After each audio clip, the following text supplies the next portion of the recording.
तिने माप ओलांडले आणि ती घरात आली. चौसोपी वाडा घरातल्या पाहुण्या रावण्यांनी फुललेला होता.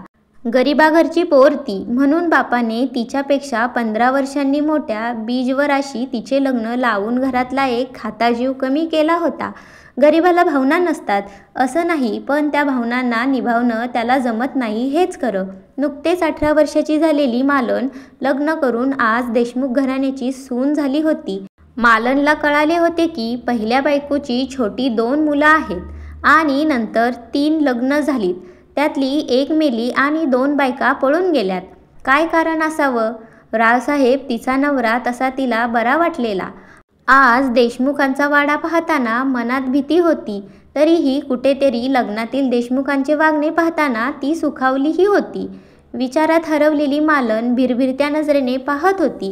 तेवढ्यात आत्याबाई तिला म्हणाल्या, "उठ आणि माझ्या खोलीत झोपायला चल. दमली असशील. उद्या पुन्हा पूजा आहे, तर लवकर उठायचं आहे. पाणी प्यायचे असेल तर पिऊन ये." मालन जायला निघाली. माझघराच्या खिडकीजवळ ठेवलेला माठ तिने पाहिला. पाणी प्यायलं अन बाहेरच्या खिडकीत काहीतरी हलतंय असं तिला वाटले. जवळ जाऊन पाहू म्हणून ती खिडकीजवळ गेली, तर जरा दूर विहिरीच्या बाजूला असलेल्या झाडाला लटकून काहीतरी हलत होतं. विहिरीच्या जवळ टांगलेल्या मिणमिणता दिवा, त्या प्रकाशात ते हलणारे काळसर ती निरखून पाहतच होती, तर म्याव म्याव तिच्या समोरच एक काळी मांजर खिडकीत बसून तिच्याकडे पाहत होती. जोरात ओरडावे म्हणून मालकने वासलेला आ मागून आलेल्या आत्याबाईंच्या आवाजाने तोंडातच विरला. "काय बघतेस?" तिच्या थरथरत्या शरीराला आपल्या बळकट हाताने पकडलं आणि जरबेन पुन्हा विचारले, "सांग, काय पाहिलंस?" "काही नाही आत्याबाई, खरंच काही नाही. त्या काळ्या मांजरीची भीती वाटली मला." मालन घाबरून म्हणाली. आत्याबाई हसल्या. "असं होय, मला वाटले ती करपलेली वेल बघितलीस की काय निरखून निरखून." म्हणत विचित्रच हसल्या आत्याबाई. तेवढ्यात मालनच्या सासूबाई आल्या आणि म्हणाल्या, "वंस, अहो इथे काय करताय? मालन, तू झोप हो या बाजूच्या खोलीत. मी छोट्या काकूला सांगते तुझ्यासोबत झोपायला."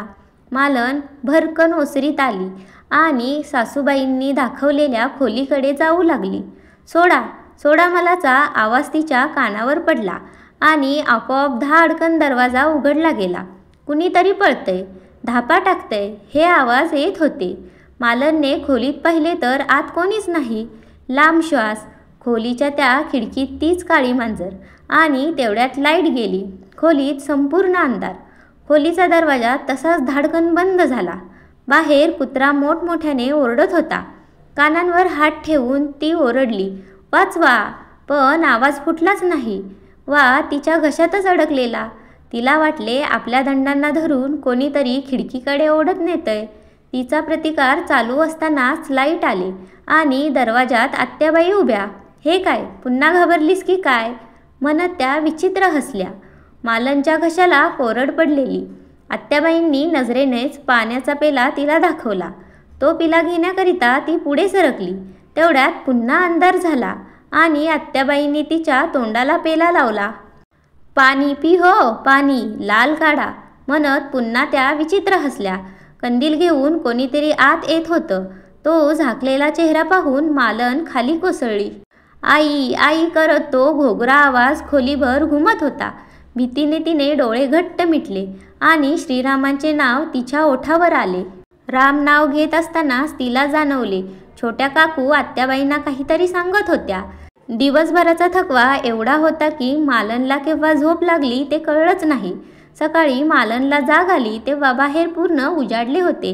शेजारी झोपलेल्या छोट्या काकू पाहून तिच्या जीवात जीव आला. घरात सत्यनारायणाची पूजा असल्याने सनईचे मंगल वादन सुरू होते. देशमुखांची श्रीमंती वाड्याच्या प्रत्येक भागातून दिसत होती. घरातल्या प्रत्येक खोलीतून माणसांची लगबग दिसत होती. मालन नवी साडी दागिने घालून तयार झाली आणि बाहेर दिवाणखान्यात आली, तर तिला आई आई करत प्रिया आणि राघव, सावत्र मुले, येऊन बिलगली. तिने त्यांना प्रेमाने जवळ घेतली. तिची नजर आत्याबाईंवर गेली. त्या एकटक तिच्याचकडे पाहत होत्या. काहीतरी गडबड नक्कीच आहे. तिच्या अंतर्मनाने तिला सूचना दिली. ती दिवाणखान्यात गेली. तिने रावसाहेब देशमुख तिच्या नवऱ्याकडे पाहिले. त्यांची शांत नजर पाहून तिला बरे वाटले. दुसऱ्या दिवशी सकाळी रावसाहेबांच्या खोलीतून बाहेर आलेल्या मालनला पाहून आत्याबाई जरा रागातच म्हणाल्या, जरा लवकर उठत चल. तेवढ्यात सासूबाईंना येताना पाहून त्यांचा स्वरच बदलला आणि हसत म्हणाल्या, आज रात्री रावसाहेब गावाला जाणार, तेव्हा त्यांची तयारी करून ठेव हो. तेवढ्यात मागून आलेल्या सासूबाई म्हणाल्या, वंस, अहो रावसाहेबांनी पुढे ढकललंय जाणं. पावसाचे नको म्हणतायत. आत्याबाईंच्या चेहऱ्यावरची नाराजी मालनला कळली. मालनला पाहता पाहता महिना झाला. त्या एका महिन्यातच मालन सगळ्यांनाच आवडू लागली. मुलेही आई आई करीत दिवसभर तिच्या मागे फिरू लागली. लग्नाचा तो पहिला दिवस ती विसरू लागली असतानाच पुन्हा एकदा ती काळी मांजर खिडकीत बसलेली दिसली. रावसाहेब काही दिवसांकरिता आज सकाळीच गावाला गेले होते. आजच मांजरीचे दिसणे हा योगायोग नाही असे मालनला मनातून वाटून गेले. विहिरीच्या जवळ जायचे नाही असे सासूबाईंनी तिला पहिल्याच दिवशी सांगितलं असल्याने ती खिडकीतूनच त्या विहिरीकडे नव्हे तर त्या झाडाकडे पाहत राही.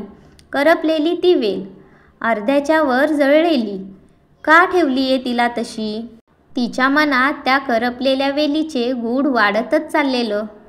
तिला आठवले, एक दिवस दुपारच्या वेळी भांडेवाली सखू आली. आत्याबाईही बाहेर गेल्या होत्या. तिने सखूला म्हटले, सखू चल, ती करपलेली वेल आपण काढून टाकू. सखू दचकली. आत्याबाईंना नाही आवडायचं ते. का पण? मालनने विचारले तशी सखू म्हणाली. आत्याबाईंची आणि तिचे शब्द थांबले, कारण समोरून आत्याबाई येत होत्या. मालनने नंतर तो विषय काढलाच नाही. रावसाहेब घरात नसल्याने मालनला करमत नव्हते. मनातून ती उदास होती. संध्याकाळ झाली. मालनला मनाला जाणवले काहीतरी विपरीत घडणार आहे. तिने त्या करपलेल्या वेलीकडे पाहिलं.